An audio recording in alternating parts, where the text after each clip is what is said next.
ever notice how sometimes life has a way of stripping you down to silence? The friends you thought would always answer stop picking up the phone. The people you leaned on, the ones you thought would always be there to hold you up, suddenly don't have the strength or the will to show up. And then you're left looking around at empty seats that used to be filled. If you've ever been in that place, you know how heavy it feels to believe you've been abandoned. You know how it feels to wonder if maybe you're the problem. Maybe you're unworthy of love. Maybe you're too much for people to handle or not enough for them to stay. That kind of isolation will shake your soul. But what if I told you it wasn't abandonment at all? What if I told you it was alignment? See, there are some seasons in life where God is more concerned with your hearing than your comfort. He knows that as long as you've got everybody's voices in your ear, you won't be able to distinguish his. As long as you're surrounded by applause, opinions, validation, and noise, his whisper will sound like just another suggestion in the crowd. And so he does something that feels cruel, but is actually kind. He starts rearranging the room. He starts removing what you thought you couldn't live without. He pulls you out of environments that no longer match where he's taking you. Not because you're unlovable, not because you've failed, but because he wants you aligned with something bigger than you could imagine. Isolation is not punishment, it's positioning. And I know it doesn't feel like it when you're crying yourself to sleep, when you're scrolling through your phone trying to figure out who you can call, when you show up to church or to work and plaster a smile on your face because you don't want anyone to know you're breaking. But if you look closer, you'll see that the very silence that's tormenting you is also shaping you. Because when the crowd leaves, you finally discover that his presence never does. When the distractions fall away, you begin to realize how loud his spirit has been all along. Some of the greatest shifts in your life will only happen when God isolates you, because he knows that if he announced your destiny in the presence of the wrong people, they'd either talk you out of it, sabotage it, or make you dependent on them for it. So he gets you alone. He hides you, not to hurt you, but to protect you. He says, I need you to hear me without filters. I need you to see who you are when no one is clapping, when no one is validating, when no one is celebrating. Because if you can trust me in this quiet place, you'll know how to trust me when the stage is lit. And maybe that's where you are right now. Maybe you're in that confusing middle space where nothing feels secure, nothing feels certain, and the only thing you've got left is the sound of your own breath and the weight of your own tears. But hear me, you are not forgotten. You are not abandoned. You are being aligned. God is pulling you out of what was familiar to prepare you for what is eternal. He's not removing people to leave you empty. He's removing people so he can fill you himself. And I know we like to cling to the familiar. We like to hold on to the people and the patterns that gave us comfort. But comfort doesn't always equal calling. Sometimes the very thing that makes you comfortable is the same thing that's keeping you from growing. And God loves you too much to let you stay small. So he'll shake the room. He'll dry up the support system. He'll silence the noise until you recognize that isolation is not the absence of love. It's the presence of purpose. You may feel overlooked, but what if you're really being hidden? Hidden until the right doors open. Hidden until your roots go deep enough that no storm can shake you. Hidden until your faith grows strong enough to carry what's coming next. That's not abandonment. That's alignment. That's God saying, I see where I'm taking you, and I need to prepare you in the secret place before I reveal you in the open space. So if you've been walking around thinking you're all by yourself, let this moment remind you, you are never truly alone. You're just being adjusted, shifted, positioned into alignment with what you prayed for, even if it doesn't look like it right now. Because sometimes isolation is the loudest proof that God is closer than you think. Loneliness has a way of creeping up on you when you least expect it. You can be surrounded by people, laughing, posting pictures, checking boxes, and still go home at night and feel the weight of being unseen, unheard, and untouched in your deepest places. There's something about loneliness that makes you question everything, your worth, your decisions, even your future. And it feels cruel because we were made for connection, yet sometimes God allows a season where connection is stripped away, and all you've got left is the silence of your own thoughts. But here's the thing about loneliness. It is not just emptiness. It's education. It's not just pain. It's a classroom. And in that classroom, faith becomes the only textbook you can't close. When God allows you to be pulled away from the noise, it's not because he wants you to suffer. It's because he wants you to learn. And the lesson isn't about who left or who stayed, or why you're not surrounded by the people you thought would be there. The lesson is about what happens when everything visible disappears and you're forced to lean on the invisible. Loneliness becomes the space where faith is tested, stretched, and strengthened. Because if you can't find God in the loneliness, you won't be able to recognize him in the crowd either. We like to think faith grows best in moments of triumph, when doors open, when blessings pour, when prayers get answered instantly. But the truth is, faith grows in the silence. Faith grows when the phone doesn't ring, when the text doesn't come, when you wake up and wonder if you'll ever feel seen again. It's in those moments that you either collapse under the weight of isolation, or you discover that loneliness is really an invitation to believe that even when you can't trace God's hand, you can trust his heart. I know it's not easy. Loneliness will have you scrolling through pictures of old seasons, trying to piece together what you lost. It'll have you comparing your life to other people's highlight reels, wondering why you're the one sitting in silence while everyone else seems to be celebrating. But loneliness will also push you to listen differently. You start hearing the whispers of God in places you never paid attention to before. A scripture you overlooked suddenly comes alive. A song that you've heard 1,000 times suddenly feels like it was written just for you. A random conversation hits you like confirmation, and you realize God's been speaking. But it took loneliness to tune your ear to his frequency. The truth is, some lessons are too heavy to be taught in the crowd. They can only be taught in solitude. Think about it. When you're surrounded by people, you have options. You can call, you can vent, you can cry on someone's shoulder. But when you've got no one to lean on, you learn how to lean fully on God. You learn how to pray differently, not because it's Sunday, not because it's tradition, but because you've reached a point where prayer is the only thing keeping you from falling apart. You learn how to worship differently, not because the music is good, but because your spirit needs to remind your flesh that God is still worthy, even in the silence. And it's in those prayers, in those tears, in those whispered conversations with God at 2 a.m. that faith begins to grow roots. Roots that won't be shaken when life shifts again. Roots that anchor you in storms you haven't even seen yet. Because loneliness was never meant to destroy you. It was meant to develop you. It was never meant to define you. It was meant to deepen you. Some of the strongest people you'll ever meet didn't become strong in the spotlight. They became strong in the lonely nights when nobody checked on them. They became strong when all they had was faith and tears. They became strong because loneliness forced them to believe in what they couldn't see.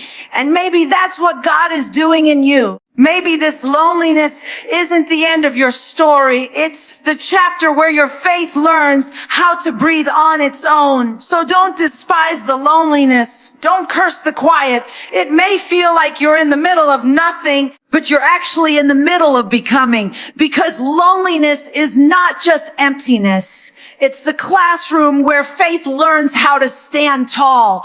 There's a moment that comes when the noise dies down. When the people who used to call every day don't check in anymore. When the crowd that once surrounded you has scattered. At first, it feels like something has been stolen. You feel empty, hollow, like a part of you has gone missing. You wonder if maybe you weren't enough to keep them, if maybe you should have done more to hold it all together. That emptiness can feel like a punishment, but what if it's really an invitation? What if the emptiness you're feeling is not evidence that you've been left, but evidence that you're being drawn closer? Because sometimes it takes emptiness for us to discover intimacy. We don't like emptiness. We fight it. We fill our lives with distractions, conversations, entertainment, anything to avoid sitting in silence. But silence has a way of exposing what's really going on in your heart. And when the noise is gone, you realize you were never meant to be filled by people anyway. You were meant to be filled by God. And until you experience the kind of emptiness where nobody else's words or presence can reach you, you may never know how close God really is. See, when life feels full, when you've got the support, the affirmation, the applause, it's easy to believe God is near because everything is working out. But when the room grows quiet, when the circle shrinks, when all you've got left are your thoughts and your tears, that's when you learn that intimacy with God doesn't come from circumstances, it comes from connection. And in that space, you find that God is not some distant figure waiting on you to get yourself together. He's sitting right there in the stillness, closer than the breath you're struggling to catch. There's something sacred about realizing you don't need a crowd to feel seen. You don't need approval to feel loved. You don't need hands clapping for you to know you matter. Because in the emptiness, you discover the intimacy of a God who doesn't just know your victories, but knows your valleys. He doesn't just celebrate your strength. He leans into your weakness. He doesn't just watch you shine. He sits with you in the dark. And when you feel like nobody gets you, nobody hears you, nobody sees you, he whispers, "I do." And isn't that what we're really searching for anyway? Not surface connections, not shallow conversations, but a love that doesn't flinch when we're broken, a presence that doesn't leave when we're weak, a closeness that doesn't shift when the crowd does. And that's the intimacy you find when the emptiness sets in. Because emptiness forces you to lean on the one presence that will never walk away. I know it hurts when people leave. I know it aches when the phone stops buzzing and the room feels too quiet. But sometimes that's God's way of making room, because he knows that as long as you're filled up on everyone else's attention, you won't notice how desperately your soul is craving his. And so he lets the well run dry. He lets the applause fade. He lets the circle shrink until the only thing left to do is sit with him. And it's there in that space of emptiness that you realize you were never really empty at all. You were just being emptied of the wrong things. Because the truth is, intimacy with God doesn't happen in crowded spaces. It happens in the secret ones. It happens when the tears hit your pillow at 2 a.m. It happens when you cry out and nobody else answers, but somehow you still feel comfort. It happens when you walk into a room feeling unseen, but deep down you know you've been carried there by grace. That's intimacy. It's knowing you're never as alone as it looks. And once you experience that kind of intimacy, you'll never confuse emptiness with abandonment again. You'll stop chasing temporary fillers because you've tasted the eternal one. You'll stop begging people to stay because you've learned how to rest in the presence of the one who never leaves. And you'll stop fearing the silence because you know silence is where God speaks the loudest. So maybe what you thought was emptiness is really God clearing the space for intimacy. Maybe the quiet room, the unanswered calls, the lonely nights, they're not proof of your abandonment, but proof of his pursuit. Because sometimes God allows everything else to fade so you can finally see how close he really is. The wilderness has a way of breaking you down and building you up all at the same time. It's that season where nothing looks certain, nothing feels steady, and everywhere you turn seems unfamiliar. You're not where you used to be, but you're not yet where you're going either. And in that in-between space, it can feel like you've been forgotten, like God has dropped you off in the middle of nowhere with no map, no compass, no explanation. But what if the wilderness isn't rejection at all? What if it's revelation? What if the very place that feels so desolate is actually proof that you're worthy of the destiny God has spoken over your life? We like to think that favor comes with comfort, that calling comes with celebration, that destiny comes with a red carpet and applause. But the truth is, before every great assignment, there is always a wilderness. Before the breakthrough, there's the breakdown. Before the promise, there's the proving ground. And that wilderness isn't punishment, it's preparation. It's God saying, I trust you enough to test you. When you step into the wilderness, the things you thought you could lean on fall away. The shortcuts don't work. The applause doesn't reach. The familiar comforts don't follow you. And at first that feels cruel, but it's really love. Because God doesn't want you to build your destiny on weak foundations. He doesn't want you to get to the promise and crumble because you didn't have the strength to carry it. So he takes you to a place where all you've got is him, and he shows you that's all you really need. The wilderness strips away illusions. It forces you to see what you're really made of. It reveals whether your faith is tied to circumstances or anchored in conviction. Because it's one thing to praise when the blessings are flowing, but it's another thing to worship when all you've got is dust and silence. It's one thing to trust when the doors are swinging wide open, but it's another thing entirely to keep believing when every door seems nailed shut. That's why the wilderness matters, because it proves that what you carry is real. And here's the thing, if you've been chosen, you can't skip the wilderness. You can't bypass the testing because destiny requires depth, and depth only comes from struggle. Some of the strongest faith you'll ever see was birthed in wilderness seasons. The people who can stand tall when the storms come aren't the ones who never faced battles. They're the ones who walked through dry places, lonely places, confusing places, and discovered that God never left them. The wilderness is not about breaking you. It's about shaping you. It's about peeling back layers of pride, fear, doubt, and teaching you how to rely fully on God. It's about refining you so when you step into your promise, you don't sabotage it with old habits or shallow faith. And yes, it's uncomfortable. Yes, it's exhausting. But the wilderness is holy ground. It's the place where your character is forged. Your faith is solidified. Your vision is clarified. It's where you learn that survival is not about strength in yourself, but strength in the one who sustains you. I know some of you are in that place right now. You're looking around wondering why it feels so empty, why the road is so long, why the silence is so loud. But I came to tell you this is not proof of abandonment. It's proof of trust. God saw something in you strong enough to handle the wilderness. He saw something in you worth refining, worth stretching, worth preparing.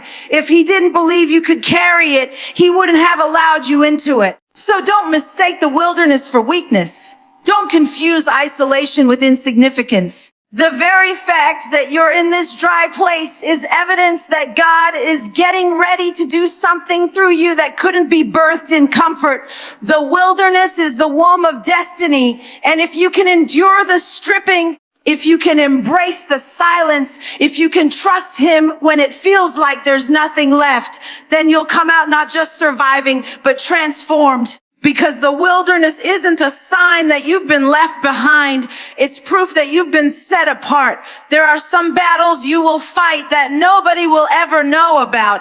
You'll wake up, get dressed, smile, and go about your day while inside you're wrestling with storms that never make it to the surface. You'll sit in meetings, laugh at jokes, answer calls, and still carry the weight of nights where you cried until you couldn't anymore. And because no one sees it, it's easy to believe those struggles don't count, that maybe they don't matter, that maybe you're just weak. But the truth is, it's in those hidden battles, the ones fought in silence, that real strength is forged. Strength doesn't come from applause. It doesn't come from people clapping for you when you make it through something hard. Strength comes from the moments where it was just you, your tears, and God holding you together when you didn't even want to be held. Those silent struggles are where endurance is born. That's where courage is shaped. That's where you learn how to keep standing even when nobody's watching, even when nobody's cheering, even when nobody knows what it costs you just to show up. And I think sometimes God allows those private battles because he knows what's ahead. He knows there are seasons coming where the weight will get heavier, the calling will get louder, the responsibility will grow bigger. And if you don't learn how to be strong in secret, you'll crumble in public. So he lets you go through some fires in silence. He lets you cry in the middle of the night. He lets you feel the ache of being unseen, not because he doesn't care, but because he's training you in the shadows for the weight of what's coming in the light. We live in a world that celebrates what's visible. People clap for what they see. They admire the results, but never consider the process. They praise the strength, but never ask about the scars. They see the smile, but never notice the nights behind it. But God doesn't build strength for the stage. He builds it in the secret place. And when you've walked through enough nights of hidden pain, you carry a strength that can't be shaken by people's opinions. You carry a faith that doesn't need validation. You carry a resilience that no storm can strip away. Think about it. Anyone can look strong when life is easy. Anyone can look courageous when everything is going right. But it's the ones who kept believing when they had every reason to quit. The ones who kept moving when their legs were trembling, the ones who kept praying when it felt like nothing was changing, those are the ones who discover what true strength is. Because strength isn't about how loud you can shout. It's about how long you can endure. And maybe that's what God is doing in your life right now. Maybe he's letting you walk through struggles that no one else sees, because he's writing a strength in you that no one else can take away. You may feel invisible, but you're not forgotten. You may feel weak, but you're being built. You may feel like your tears are wasted, but they're watering the roots of a strength you'll need tomorrow. So don't despise the secret battles. Don't dismiss the struggles nobody knows about. They are not proof of your weakness. They are proof of your training. They are not signs that you're failing. They are signs that you're being fortified. Every hidden battle, every silent tear, every private prayer is chiseling away at the version of you that can't carry the weight of your calling and shaping the version of you that can. When the time comes for what God has been preparing you for, you'll walk into it with a strength that didn't come from crowds, didn't come from compliments, didn't come from easy seasons. You'll walk into it with a strength that was forged in the fire of private struggles. And that kind of strength is unshakable, because strength isn't proven in what people see. It's forged in the struggles they never will. There are moments in life when it feels like the whole world has walked out. You look around and the chairs that used to be filled are now empty. The phone that used to buzz with messages is silent. The people you thought would stay forever seem to have faded into the background. And in those moments, it's so easy to let the loneliness swallow you whole. It's easy to believe the lie that you've been abandoned, that you've been left to figure it all out on your own. But the truth is, even when it looks like you have no one, you are never truly alone, because having God alone means you already have the only presence that cannot be taken from you. When the people left, God stayed. When the support dried up, his love didn't. When the circle broke apart, his presence still surrounded you. Sometimes we forget that. We look at the physical absence of others and assume it means we've been forsaken, but God has a way of showing up in the gaps. He fills the spaces that no human hand could ever touch. And the beauty of it is, he doesn't just stand on the outside of your pain. He steps into it with you. He doesn't just watch your tears fall. He catches them. He doesn't just observe your struggle, he carries you through it. And that's why you're still standing. That's why you didn't lose your mind when everything fell apart. That's why you're still breathing, still moving, Still pushing, even though life has tried to convince you otherwise. Because while you thought you were alone, God was holding you together. And once you realize that, once you understand that his presence is constant, even when people are not, you start to walk differently. You stop begging people to stay. You stop panicking when the room grows empty. You stop measuring your worth by who shows up and who doesn't, because you finally understand that as long as you have him, you are never without. I know the ache of feeling unseen is real. I know the weight of silence can feel unbearable. But think about this. What if the silence is where you're supposed to hear him most clearly? What if the empty space is not evidence of abandonment, but evidence of intimacy? Because when you stop relying on people to carry you, that's when you realize God has been carrying you all along. And once you've tasted that kind of presence, it changes you. You stop craving what used to fill you because you've found something deeper.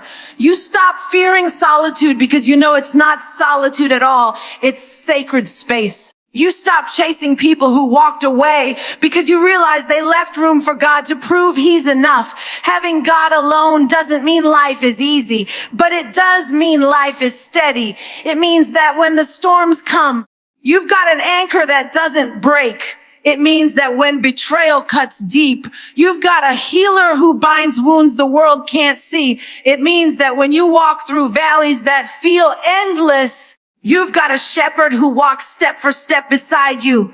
And when you finally see that, you stop looking at empty chairs with despair and start seeing them as reminders that God has always been the one filling the room. So if you feel like you're standing all by yourself, let this truth settle in your spirit. You're not standing alone. You're standing with the only one who promised never to leave you, never to forsake you, never to let you go. People may shift, seasons may change, but his presence remains the same. And when you understand that, you stop fearing being alone because you realize you never really were.